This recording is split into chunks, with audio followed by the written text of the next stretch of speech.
Oh my god, this is so embarrassing.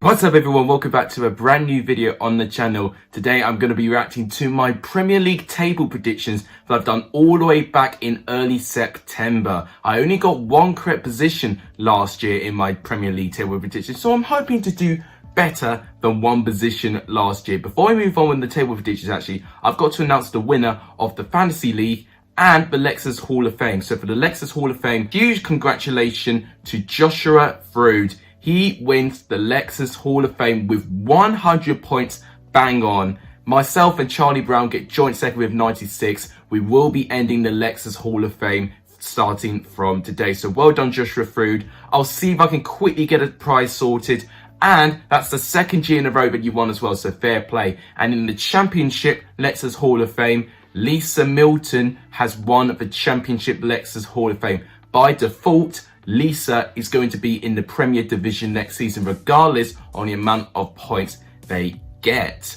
And in terms of the Fantasy Premier League, we do have a winner. Huge congratulations to Daniel Coulsby for winning the Fantasy Premier League. He was pretty much first place, pretty much right from the start. So fair play, man, you smashed it. I came 11th, so I did not have a good showing. It shows that I need to improve for next season. But if you guys like what you see, you want to see more content from me, please make sure you do give this video a like. It does tremendously help the channel.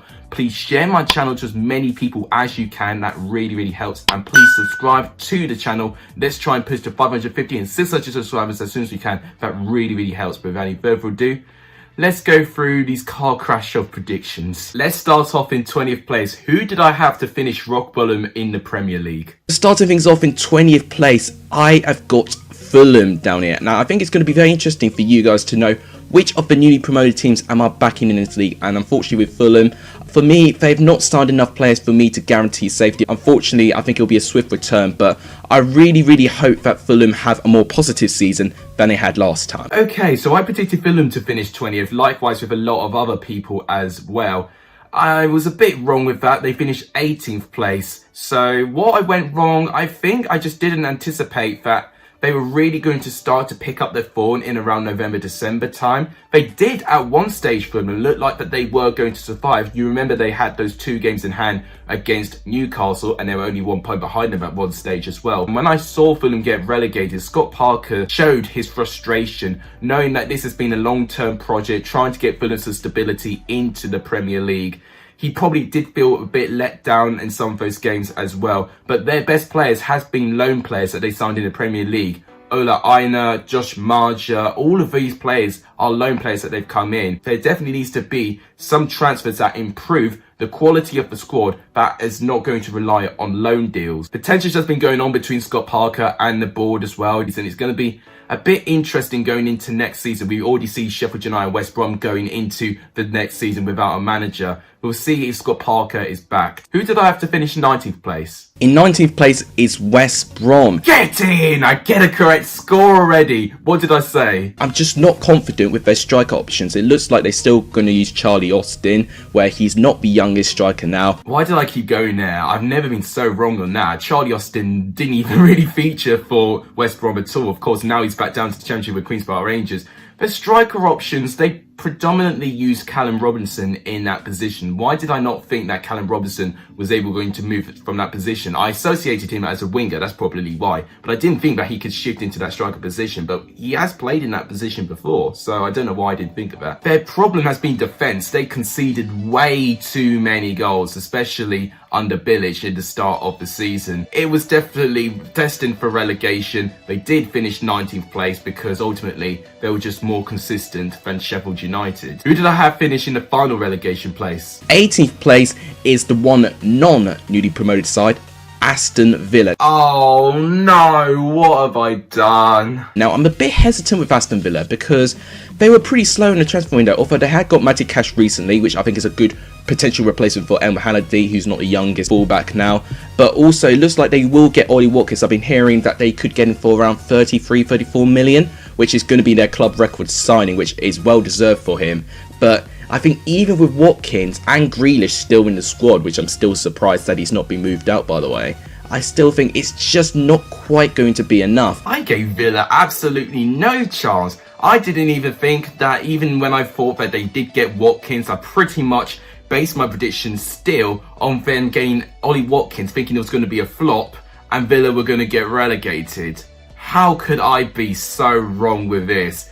Villa finished 11th, they just beat my team Chelsea as well, and watching them play yesterday, they've really got something about them. Villa are going places, and if they can get a really good transfer window in, and they can keep Grealish from attracting any more interest from the top Premier League clubs, then Villa could even push on from 11th. I'm excited to see what they do next. With the bottom three, you can say I've got a solid 2 good predictions there, although I'm not going to give myself a pat about it. I think everyone got Fulham and West Brom to go down. Villa being a bit of a stinker, but let's hope that the rest of the table's a bit better. So now we go to the teams who's just scraped survival. 17th place is West Ham.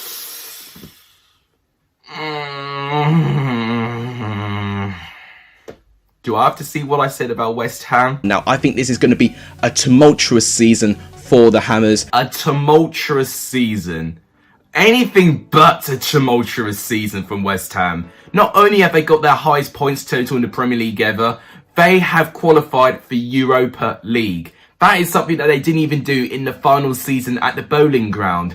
They managed to get their highest league position in over 20 years. I mean, what was I thinking there? I thought West Ham were going to really struggle. There was a lot of tension going on with the ownership and the Diangana sale, and I thought that was going to really get to the players. But actually, if anything, it gave them a fire in their belly to actually go for the season. I remember when they beat Wolves by 4-0, and pretty much since that game, West Ham have been going places ever since. But the big performer's been Declan Rice. Honestly, when he's played, he's been absolutely incredible. I am not surprised with the amount of links he's had in the top clubs. He has got a big future ahead of him, and I'm really excited to see how West Ham do in the Europa League as well. 16th place is Crystal Palace. I also think they're going to have a pretty difficult season. Their form after the lockdown was not great, only winning once in their last 9 games since the restart. They've had really poor run for, although I really like the signing of Everton. I think he'll be something creative, something that Crystal Palace have been missing for quite a few seasons now. Alright, just stop it there, because the prediction's a little bit wrong. Crystal Palace didn't finish in 16th, they actually finished 14th. So to be fair, they are only 3 points more than 16th place Brighton. So I'm not too far away in this one. But I did say what I thought has been my best prediction so far in this video. Eze turned out to be a great player than he was. When he played, honestly, he was absolutely unplayable. It's a shame he's now picked up that long-term injury now. So I hope that doesn't affect his playing career going forward. But when he played, him by himself has won Crystal Palace some games. I would dare say, without Eze, I actually think Crystal Palace would have been in a relegation battle. But of course, Roy Hodgson's now left Crystal Palace now. They have been linked with a couple of managers going in. They've got to be very careful who they bring in as their manager, because I definitely think it's a squad that does have its flaws, but can definitely have the experience to survive another Premier League season. In 15th place is Leeds. Now, Leeds have been predicted absolutely everywhere around the table for what I've seen so far. Some are predicting them to go down, some are predicting them to narrowly survive, some are predicting to go even push for top 10. For me, I think it's going to take a very dramatic season for Leeds to stay up, you know. Even if Leeds may be the favourites out of the newly promoted sides to stay up, I still think it's going to be really tough for them. Really tough for them? I mean, I was harsh on Leeds, wasn't I? Leeds not only stayed up, they actually got top 10 and finished 9th place. So, really sorry, Leeds fans. I really underestimated your team's performance there. 6 positions wrong. So, I mean, I deserve that right now. this goes up there with Aston Villa and West Ham as my worst predictions so far. 14th place is Brighton and Hove Albion. Now, Brighton have not finished above 15th in their 3 seasons in the Premier League. This is going to be their 4th consecutive season in the Premier League, which is absolutely unbelievable for the club. Then why did I predict Brighton to finish above 15th place then? I just am a big fan of Graham Potter and his management and his style of football. If they've got Brighton to be a high pressing type of football, almost reminds me a little bit of Bournemouth. Well, if they were like Bournemouth, they would actually know how to score a goal. Honestly, they wouldn't be able to score in a nightclub full of prostitutes. To be fair, Brighton have survived. They finished 16th place, 41 points. Not a great season. Honestly, if they were actually able to take the chances and were actually live up to the XG table, then Brighton would have definitely been where around Leeds are. Even Tony could be an option if Brentford don't go up, of course. In 13th place is Burnley. Now, Burnley, I think, are just the natural mid-table team in the Premier League now. I have predicted them to have a little bit of a fall. A little bit of a fall? Burnley had more than a little bit of a fall. They almost fell into relegation. They finished 17th place. Now, Burnley had an awful start to the season. They and Sheffield United, I think, were the 2 worst teams in the Premier League in around October time. Then it was mid-November, I think it was, when Burnley picked up their first win of the season. And then Burnley just started picking up some consistency. I remember they got an away win at Anfield and they picked up more great results, a win against Spurs as well.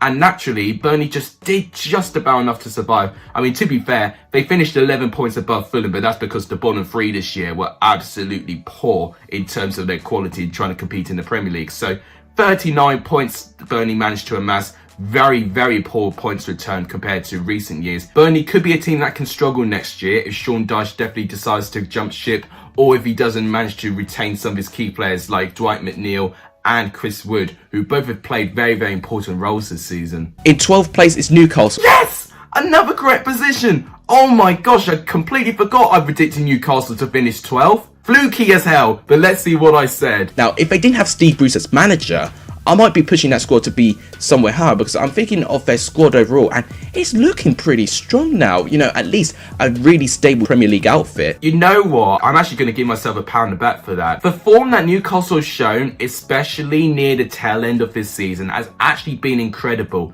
But I wouldn't say it's based on the squad. It's based on some individuals being too good for the club. Alan Saint-Maximin being one. He's been absolutely running the show for Newcastle since he's returned from his injury. But most notably, I could have never predicted Newcastle getting Joe Willock in January and for how good that he was going to be this season. If Newcastle lose Joe Willock and Alan Saint-Maximin, they would be almost knocking on the door for relegation, especially if Steve Bruce does stay in charge. 11th place I predicted Southampton, which is the same position that they did finish last year. I think under Ralph Hasenhüttl, Southampton are safe. Well, with my opinion on Southampton, we had 2 different Southampton teams this season. The first half of the season, we had the Southampton of the second half of last season, which was really, really strong, really consistent, and their form was absolutely deadly. They were top of the table in around November time. But then, I don't even know what happened. All of a sudden, Danny Ings didn't score as many goals. And then they just decided to crumble down the table. They went from 1st to 15th place, which is 14 places below from what they were at November time. Southampton also have kept up their tradition of losing 9-0 as well. So we've gone through the bottom half of the table. I've not done too bad. Let's get into the top of the table and let's see how I've done. Now go to the top 10 in the Premier League. Really, really tough to predict this year. 10th place for me is Sheffield United. Oh, no way! No way I predicted Sheffield United to finish that high. Oh my god, what sort of silly analysis did I say here? I do think they will have a bit of a drop. A bit of a drop? I mean, that's an understatement of the year. They finished 9th the year before, only to have a 1-place drop. Why did I not think of second season syndrome? And even the signings they brought in as well were all players that were good in the championship. People ideally respect from the championship, being a championship YouTuber. But they weren't good enough for the Premier League. Max Lowe, Jayden Bogle, Ryan Brewster, none of them unfortunately cut the butter for a Premier League player. So it was inevitable. I don't know why I didn't see it. To be fair to them though, they actually have picked up more wins than Fulham and West Brom have this season as well. 29 defeats is why they got relegated. However, one bit of optimism for Sheffield United, if they can keep some of their players, then I definitely think they could definitely thrive in the Championship, especially for what I've seen with them winning 2 of their last 3 games this season. But I don't want to see Paul Heckingbottom back in the Championship. They need to get another manager in as soon as they can. Oh, with Sheffield United finishing 10th, surely things can't get worse. 9th place, I predicted Leicester City. Oh my gosh. I mean, I tell you what, I'm happy I got 2 predictions, but some of these calls, atrocious. Now, this could be one of the really brave predictions. Brave is an understatement. I mean, more or less stupid than brave. They can easily get top 4 once again, but once again, I think it's European competition where I'm just not confident that Leicester are going to cope. Have I not thought about how Arsenal and Spurs were going to be this season? Why did I not think Leicester were not at least going to match or if not do better than both of them? I mean, I'm so sorry, Leicester. I really am so sorry. I really undermined your potential there. 8th place is Everton. Now, Everton, I was already excited to see what they were going to be this season under Carlo Ancelotti. But the recent signings they've made, they've completely changed the midfield. They've got Allen from Napoli, who's worked with Carlo Ancelotti before, which will be great. James Rodriguez, the attacking midfielder, who I am so excited to see how he'll relish in the Premier League. And recently, Abdou Doucouré from Watford, who I think is a good defensive midfielder option. I think already their midfield is completely transformed. Their backline, I still have a couple of question marks over. If everything clicks, Everton could even push for a top 6, but for me, I feel like they'll just fall short. You know what? I know I got this wrong by 2 positions, right? But I was so close. I was so close, and I think I was pretty spot on there.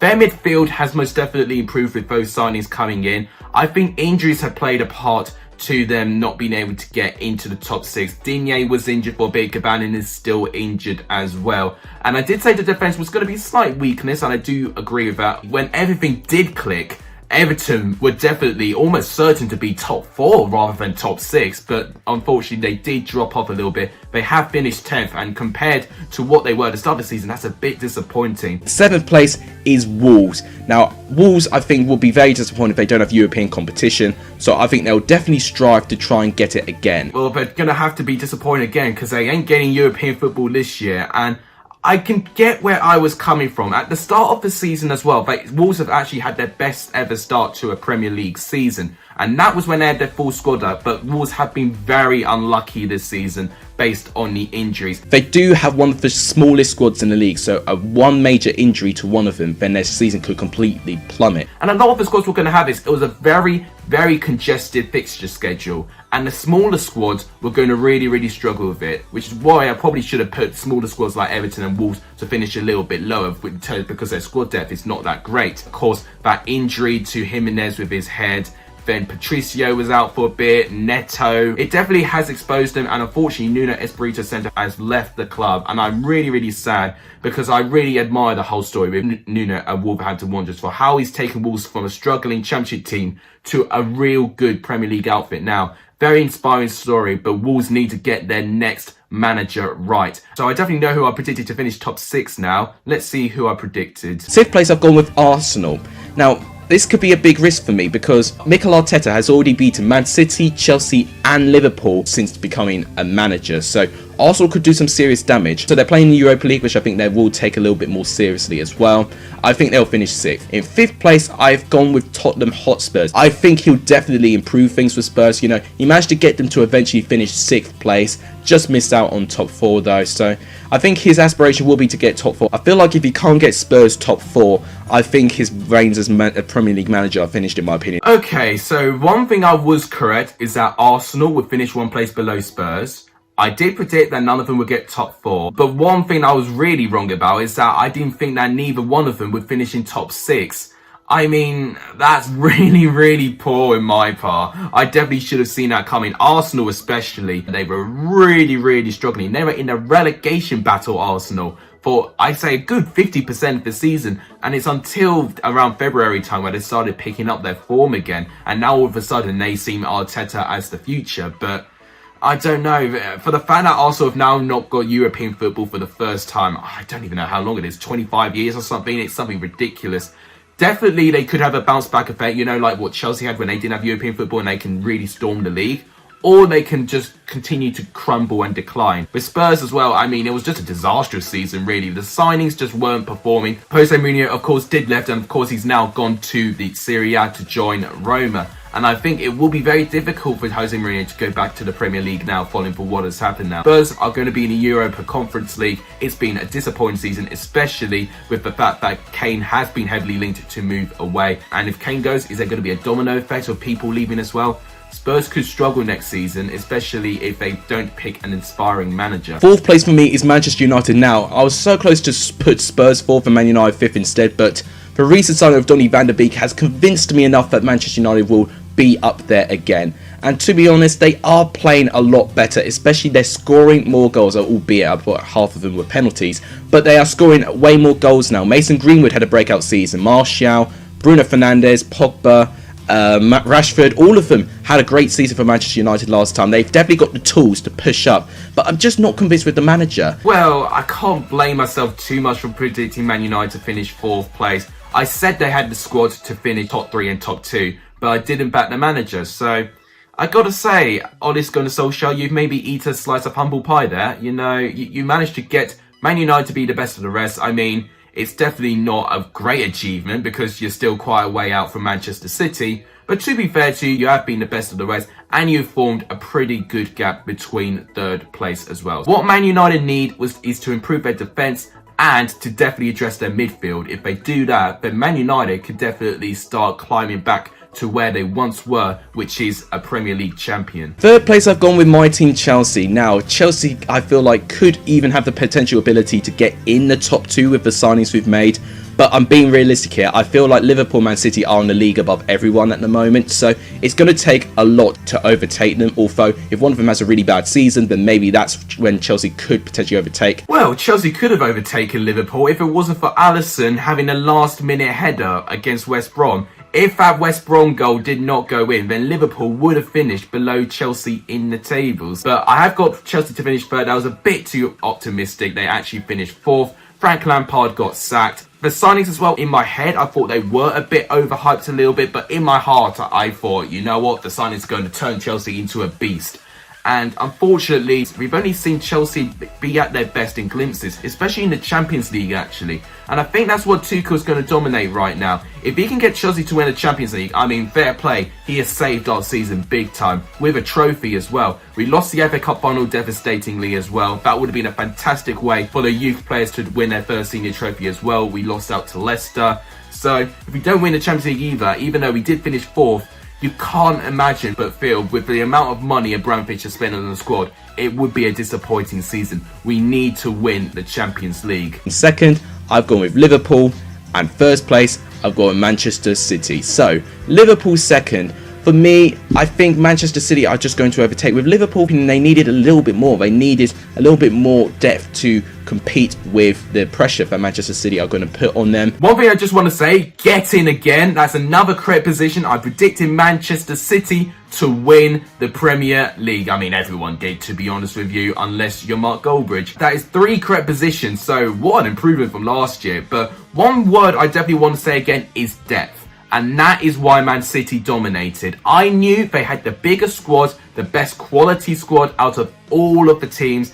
That is why they won it. With a really tight fixture schedule, it was going to be very, very difficult for the teams below Man City to compete with that quality. And Manchester City's B team could even beat most of the teams in the league. So for me, as a landslide, Man City didn't start too well, but they did have injuries. And of course, their new signings were trying to filter in a little bit, adapt to the league. And then the defence partnership of John Stones and Ruben Diaz just proved to be a match made in heaven. And then Man City were in an incredible run of form and no one could catch them. And Liverpool second, definitely the injury to Van Dijk, I think, ruined their season. But even with that, there was still a couple of papers over cracks as well. Liverpool's quality just wasn't quite good enough. And their squad depth as well just didn't compete with the amount of injuries that they did have. I mean, Liverpool were unlucky with injury. I can't pretend that they would have had a better season if they didn't have all those injuries. They may have actually finished second like I predicted if they didn't have all these injuries. But they did have those injuries and they definitely went through a really bad run of form in around January time where they went through 6 defeats in a row at home.